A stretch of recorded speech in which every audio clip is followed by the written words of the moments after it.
Hello बच्चों, हमें यहाँ एक असर्शन रीजन का क्वेश्चन गिवन है। क्वेश्चन क्या कह रहा है? In the following question assertion and reason have been put forward, read the statements carefully and choose the correct alternative from the following.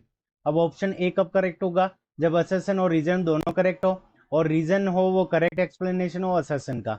Option B कब करेक्ट होगा? जब assertion और रीजन करेक्ट हो बट रीजन करेक्ट एक्सप्लेनेशन नहीं हो assertion का।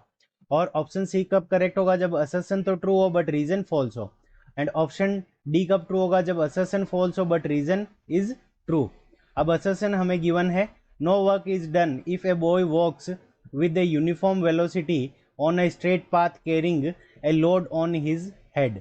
और reason क्या गिवन है? No work is done if the force is perpendicular to the direction of displacement. ठीक है बच्चों।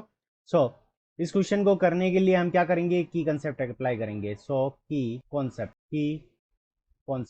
अब की कॉन्सेप्ट के अंदर देखो, हम क्या करेंगे? वर्क डन का फॉर्मूला लगाएंगे। सो वर्क डन का जो फॉर्मूला होता है, work done W is equal to F multiplied by S. S यहाँ एफ यहाँ पे क्या है? तो एफ है हमारा फोर्स, और एस हमारा क्या है यहाँ पे? डिस्प्लेसमेंट। यानी फोर्स और डिस्प्लेसमेंट को अगर हम मल्टीप्लाई करेंगे तो हमारे पास में क्या आएगा? वर्क डन आएगा, डिस्प्लेसमेंट।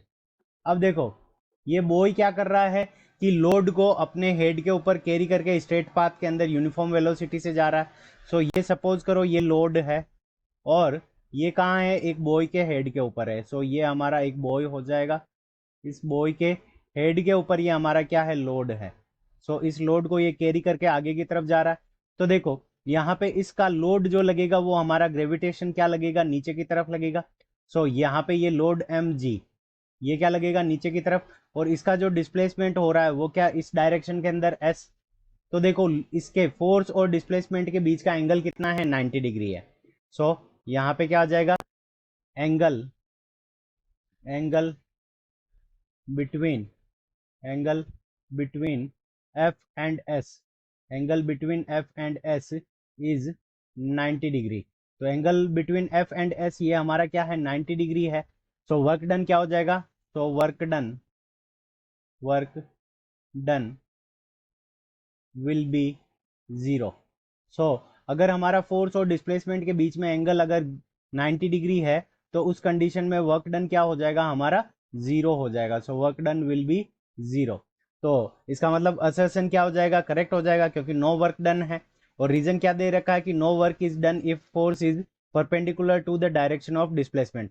तो यहाँ पे ये फोर्स है एफ जी, और यहाँ पे ये क्या है? डिस्प्लेसमेंट। दोनों के बीच में 90 डिग्री का एंगल होने के कारण वर्क डन जीरो है। तो रीजन भी हमारा करेक्ट है। और रीजन क्या कर रहा है? असर्शन को करेक्टली एक्सप्लेन कर रहा है। सो ऑप्शन ए हमारा करेक्ट आंसर हो जाएगा। Option A is the correct answer of this question. I hope you understood it well. Best of luck. Thank